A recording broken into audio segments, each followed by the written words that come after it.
Il dormait en sécurité, protégé par des murs, des hommes armés, et l'illusion que l'exil efface les crimes, puis le coup frappé à la porte a tout inversé. Entre le 16 et le 20 janvier 2026, quelque chose s'est brisé dans l'ordre invisible de l'impunité africaine. Ce n'était pas une arrestation ordinaire, c'était le moment précis où la fuite a cessé d'être une stratégie. Paul-Henri Sandaogo Damiba n'a pas été arrêté parce qu'il était imprudent. Il a été arrêté parce que le temps a cessé de travailler pour lui pendant plus de 3 ans. Il a comploté à distance, argent transféré, mercenaires payés, assassinat planifié, toujours loin du sang, toujours derrière des intermédiaires. Ce confort n'était pas une fuite, c'était une plateforme. Ce que beaucoup ont pris pour une protection était en réalité une accumulation de preuves, chaque mouvement surveillé, chaque silence noté, bien chaque tentative ajoutée à un dossier qui grossissait lentement, méthodiquement. Quand il a été extrait de Lomé et remis aux autorités burkinabées, ce n'est pas la vitesse qui frappait, c'était la certitude. Rien ici n'est improvisé, ni l'arrestation, ni l'extradition, ni le timing. Quand la justice attend, ce n'est pas parce qu'elle hésite, c'est parce qu'elle prépare le moment où la négation devient impossible. Ce basculement dépasse un homme. Il redéfinit une frontière. Quand un ancien chef d'État peut être livré comme un criminel ordinaire, l'exil cesse d'être un refuge et devient une salle d'attente. À partir de cet instant, une règle silencieuse s'impose. De s'y trahir n'est plus un pari, c'est une dette. Et une dette stratégique finit toujours par être réclamée. Il pensait être surveillé pour être contenu. En réalité, il était surveillé pour être démonté. À Lomé, Paul-Henri Sandaogo Damiba ne vivait pas libre. Il vivait sous observation, une surveillance qui ne visait pas à l'arrêter, mais à comprendre jusqu'où il irait, car un homme qui complote depuis l'exil ne s'arrête jamais de lui-même. Il teste, il finance, il attend le moment où la peur collective deviendra une opportunité. Ce moment, il croyait l'avoir créé, pendant que le Burkina Faso saignait sous les attaques djihadistes, pendant que les soldats tenaient les lignes avec des moyens limités, lui investissait ailleurs, pas dans la stabilité, dans le chaos. L'erreur n'a pas été de comploter, l'erreur a été de croire que la distance efface les responsabilités. Le 12 janvier 2026, la demande d'extradition n'était pas une requête politique, c'était un document verrouillé. Des accusations multiples, des charges précises, des garanties formelles. Quand les autorités togolaises ont agi, ce n'était pas sous pression émotionnelle, c'était un calcul, un choix stratégique. Protéger un homme, c'est assumer ses conséquences. Le livrer, c'est refuser d'en hériter en le remettant au Burkina Faso. Le Togo a déplacé une ligne régionale. L'Afrique n'est plus tenue d'héberger ses propres déstabilisateurs. Ce geste ne parlait pas seulement de Damiba, il parlait de précédents. À partir de là, une réalité devient difficile à ignorer. La solidarité africaine n'est plus uniquement rhétorique. Elle commence à produire des coups réels pour ceux qui la défient. Et derrière ce mouvement, une figure reste centrale, sans être mythifiée. Ibrahim Traoré, non comme symbole isolé, mais comme point de convergence d'un système qui a appris de ses échecs. Il n'a pas répondu aux menaces par des discours, il a répondu par des structures, un état du renseignement, de la patience, de la traçabilité. Ce n'est pas la vengeance qui a rattrapé Damiba, c'est la méthode. Et quand la méthode remplace l'émotion, le rapport de force cesse d'être visible jusqu'au jour où il devient irréversible. Le 3 janvier 2026 n'était pas une coïncidence, c'était une échéance. Cette nuit-là, ce qui a été arrêté à Ouagadougou n'était pas seulement un homme, c'était une architecture entière de trahison. Lorsque les services de renseignement ont saisi le téléphone du cerveau opérationnel, le pouvoir ne résidait pas dans l'arrestation, mais dans ce qui allait parler sans résister, des messages vocaux, des instructions détaillées, des scénarios synchronisés et une voix reconnaissable, récurrente, méthodique. La distance n'a pas protégé Damiba, elle l'a exposé, car un complot moderne laisse toujours une trace financière, numérique, humaine. Ce que les enregistrements ont révélé, ce n'était pas l'improvisation, hein, c'était un plan en phase, conçu pour paralyser avant de gouverner. D'abord, frapper la tête, pas discrètement, brutalement, ou publier la mort pour installer la peur. Ensuite, éliminer les relais. Commandant militaire, responsable civil, créer un vide si total que l'ordre n'aurait plus de visage. Puis, aveugler l'État, détruire la base de drones, couper les yeux du territoire, laisser les groupes armés circuler librement, enfin, occuper institutions, communication, pouvoir. Ce schéma n'est pas nouveau, il est connu, utilisé, recyclé, mais cette fois, il a été anticipé. Les flux financiers n'ont pas échappé à l'analyse, des montants fractionnés, des circuits informels, des origines multiples, et au cœur de ces transferts, un chiffre s'impose, 225 000 $, pas comme une somme abstraite, comme une déclaration dans un pays où la survie est quotidienne. Ce montant n'achète pas seulement des armes, il achète des loyautés temporaires, il transforme la pauvreté en levier. C'est là que le complot cesse d'être politique, il devient moral. Car cet argent n'était pas destiné à gouverner, il était destiné à tuer. Et quand la stratégie utilise la misère comme munition, elle ne cherche pas le pouvoir, elle cherche l'effondrement. Ce soir-là, le téléphone n'a pas seulement livré des preuves, il a signé une rupture à partir du 3 janvier. L'arrestation n'était plus une option, elle était une conséquence. Ce qui rend ce complot insupportable, ce n'est pas seulement sa violence, c'est sa précision sociale. Chaque étape était pensée pour exploiter une faiblesse humaine, la fatigue, la peur, la loyauté monnayable. Parmi les noms qui apparaissent dans l'épreuve, certains dérangent plus que d'autres parce qu'ils portaient l'uniforme, parce qu'ils étaient censés protéger des hommes affectés à la sécurité présidentielle, des soldats placés à quelques mètres seulement de la cible, des visages familiers dans les couloirs du pouvoir. La trahison ne venait pas de l'extérieur, elle était intégré, c'est là que le plan révèle sa véritable nature. Il ne cherchait pas seulement à renverser un homme, il voulait briser la confiance comme institution. Quand un soldat ne sait plus si celui qui monte la garde à côté de lui est un frère ou un acheteur de mort, l'armée cesse d'être un rempart, elle devient un champ miné. Damiba comptait sur cet effet, sur la confusion, sur la paralysie morale. Il croyait que la peur se propagerait plus vite que la vérité. Il croyait que le choc tuerait toute capacité de résistance, mais ce calcul ignorait un facteur fondamental, de si long que le temps n'était plus de son côté, car pendant que le complot se finançait, le renseignement burkinabé observait des mouvements d'argent inhabituels, des contacts répétés, des déplacements qui ne correspondaient à aucune mission officielle. Rien n'a été interrompu trop tôt. Rien n'a été précipité. Les services ont laissé le réseau respirer, ils ont laissé les connexions se révéler, ils ont laissé les preuves se solidifier. Et ce n'est pas de la passivité, c'est de la discipline stratégique. Quand l'opération du 3 janvier a été déclenchée, elle n'a pas cherché à impressionner, elle a cherché à fermer toutes les issues en même temps.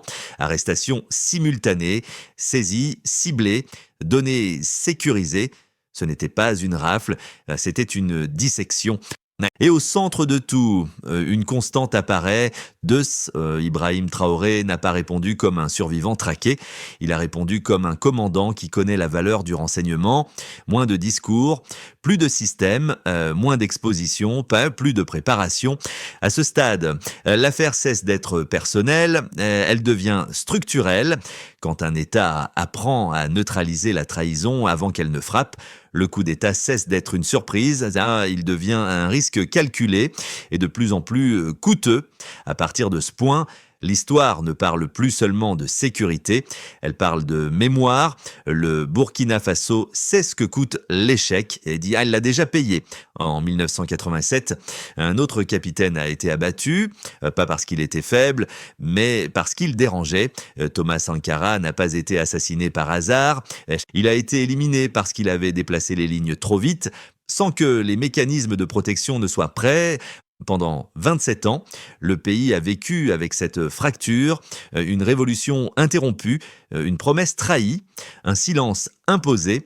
Ce souvenir n'est jamais neutre. Il structure les décisions présentes. C'est là que l'affaire Damiba change de nature. Elle n'est plus une simple réponse à un complot.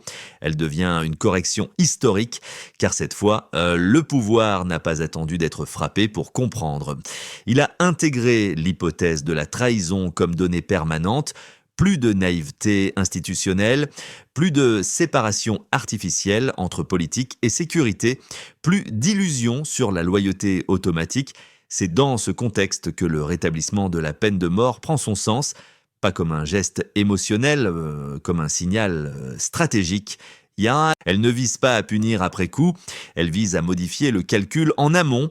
Quand certaines lignes sont franchies, le coup ne peut plus être négociable. Terrorisme, espionnage, tentative d'assassinat du chef de l'État, trahison armée. Dans cette architecture juridique, Damiba n'est pas une exception, il devient un cas d'école, non pas parce qu'il est ancien président, mais parce qu'il a coché chaque seuil critique. Et c'est précisément pour cela que son procès comptera plus que sa sentence, car ce qui sera exposé publiquement, ce ne sont pas seulement des crimes, mais une méthode, des enregistrements, des flux financiers, des complicités transfrontalières, des chaînes de commandement invisibles. Chaque pièce présentée ne parlera pas uniquement de lui, elle parlera à tous ceux qui observent, à ceux qui financent depuis l'ombre, à ceux qui recrutent dans le silence, à ceux qui pensent que l'Afrique reste un terrain permissif.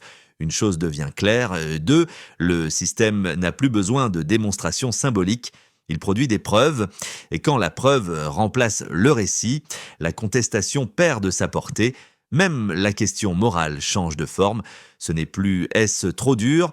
3S, mais quel est le prix de l'indulgence ? 3S. Quand un seul homme est prêt à sacrifier des millions pour revenir au pouvoir, la clémence devient une vulnérabilité collective. Ce que le Burkina Faso affirme ici n'est pas la vengeance, c'est une limite, une ligne que l'histoire a déjà montrée trop coûteuse à ignorer. Et cette fois, le pays refuse de revivre le même cycle de assassinat, oubli, normalisation, où le message n'est pas crié, il est inscrit dans les procédures. La révolution n'avance plus à découvert, elle avance protégée et trop bidon. À ce stade, la question n'est plus de savoir si Damiba sera jugé, elle est de comprendre ce que son procès va produire. Car un procès de cette nature n'est jamais isolé. Il redistribue les peurs, il réorganise les loyautés, il oblige chacun à recalculer. Lorsque les audiences commenceront, ce ne sera pas un rituel juridique classique, ce sera une exposition, les enregistrements seront diffusés, les voix reconnues, les silences impossibles à expliquer, l'argent sera tracé, origine, transit, destination. Les témoignages viendront ensuite, certains pour se protéger, d'autres pour se libérer, tous pour survivre au système qu'ils ont alimenté. Chaque nom cité élargira le cercle, chaque détail révélé déplacera la responsabilité. C'est ici que la logique stratégique devient visible. Le procès n'est pas conçu pour clore une affaire, mais pour nettoyer un espace. Car derrière Damiba, il y a des réseaux, et derrière les réseaux, des États, des intérêts, des intermédiaires. Le silence n'est plus une option viable. C'est pourquoi les garanties diplomatiques données au moment de l'extradition ne doivent pas être mal lues. Elles n'annulent rien, elles facilitent un transfert. Une fois le dossier entre les mains de la justice burkinabé, le cadre devient interne, souverain, la loi s'applique. Et la loi a été ajustée à la réalité du risque. Ce n'est pas une rupture avec le droit, c'est une adaptation à la menace. À ce moment précis, l'affaire cesse d'être nationale, elle devient continentale. Parce que chaque ancien dirigeant en exil observe, chaque acteur armé prend note. Chaque financeur étranger réévalue ses marges de manœuvre. Quand un pays montre qu'il est prêt à aller jusqu'au bout, le coût de l'ingérence augmente pour tous. Non, Ibrahim Traoré, à ce stade, n'est plus un individu central, il devient une variable. Ce qui compte désormais, c'est le système qu'il a contribué à renforcer, un système qui ne dépend plus d'un homme pour fonctionner, moins de personnalisation, plus de continuité. C'est précisément ce déplacement qui rend le modèle dangereux pour ses adversaires, car on peut éliminer un leader. Et on ne peut pas facilement démanteler une architecture. Le vrai message du procès n'est pas la peine encourue. C'est la fin de l'ambiguïté. Il n'y a plus d'espace confortable entre la trahison et la conséquence. Il n'y a plus de zone grise exploitable. Et quand la zone grise disparaît, les stratégies anciennes deviennent obsolètes. Lorsque la peur change de camp, le silence devient révélateur. Depuis l'arrestation, certains noms ont disparu de la circulation, d'autres ont accéléré leur déplacement. Quelques-uns ont tenté d'effacer des traces numériques trop tardives. Ce sont toujours les mêmes signaux. Ils apparaissent quand un système comprend qu'il n'est plus invisible. La sécurité a été renforcée, pas dans la panique, dans la continuité, car le danger n'est jamais concentré dans un seul individu. Il se disperse, il attend, il observe les failles restantes. Ce que le Burkina Faso affronte maintenant n'est pas une menace immédiate, mais une phase de transition. 3 trajectoires sont ouvertes. Si cette logique est acceptée, si la justice va jusqu'au bout, alors la tentative de coup d'État cesse d'être un outil rentable. Elle devient un pari perdant dès le départ. Si cette logique est rejetée, si les pressions extérieures fragmentent le processus, alors le signal inverse est envoyé. 2 mètres, il suffit d'attendre pour échapper à la conséquence. Et si le monde choisit le silence, le message est plus dangereux encore. Il normalise l'idée que certaines trahisons sont tolérables tant qu'elles servent des équilibres invisibles. Chaque option a un prix. Chaque prix sera payé collectivement. C'est ici que la société entre en jeu. Pas comme spectatrice, ou comme barrière. Les mobilisations observées après la révélation du complot ne relèvent pas de l'émotion, elles relèvent de la mémoire. Et quand des femmes, des étudiants, des travailleurs se tiennent devant les installations militaires, ils ne défendent pas un homme, mais ils défendent une ligne. Ils savent ce qui se passe quand cette ligne cède. La question n'est donc plus de que mérite Damiba? 3. Et tiens, la question devient 2. Que mérite un pays qui a appris de ses morts? Et 3. À ce stade, la révolution n'a plus besoin de slogans, et elle a besoin de cohérence, car toute incohérence sera exploitée, tout recul sera interprété, tout compromis sera mémorisé. L'Afrique observe, pas avec naïveté, avec calcul. Et dans cette observation silencieuse, une vérité s'impose lentement. 2. La souveraineté n'est crédible que lorsqu'elle accepte le coût de sa propre défense. Rien n'est terminé, mais quelque chose est désormais irréversible. L'arrestation de Paul-Henri Sandaogo Damiba n'a pas fermé un chapitre, elle a changé la grammaire du pouvoir. Pendant longtemps, la trahison était suivie d'un exil confortable. Aujourd'hui, l'exil est devenu provisoire, conditionnel, instable. Ce déplacement est silencieux, mais profond. Quand la justice cesse d'être symbolique, elle commence à produire des effets en chaîne, dans les calculs, dans les alliances, dans les hésitations. Ce n'est pas la peur qui stabilise un pays, c'est la prévisibilité des conséquences. Le Burkina Faso ne prétend pas être invulnérable, il affirme autre chose. 2, l'ère de l'impunité stratégique touche à sa fin, et cela dépasse ses frontières, car chaque tentative future devra désormais intégrer une donnée nouvelle. 2, la possibilité réelle d'être rattrapé, exposé, jugé. Ce n'est pas une promesse, c'est une démonstration en cours. Ibrahim Traoré n'est plus le centre de cette histoire. Il en est devenu le point de départ. Ce qui reste maintenant, c'est un choix collectif. Accepter que la souveraineté est un prix ou continuer à payer celui du chaos. Il n'y a pas de neutralité durable entre ces 2 options. 3 questions demeurent ouvertes. 2, jusqu'où une nation est-elle prête à aller pour se protéger? 3, combien de trahisons faut-il avant que la clémence devienne une faute? 3, et qui assume le coup quand le silence est choisi? 3. Ces questions ne demandent pas de réponse immédiate. Elles exigent une position. Si ce récit vous a interpellé, ne le consommez pas en silence, partagez-le. discutez-le, contestez-le si nécessaire, car une chose est certaine, de l'indifférence est le seul camp qui garantit la répétition. Et cette fois, l'histoire a montré qu'elle n'était plus disposée à recommencer, ayant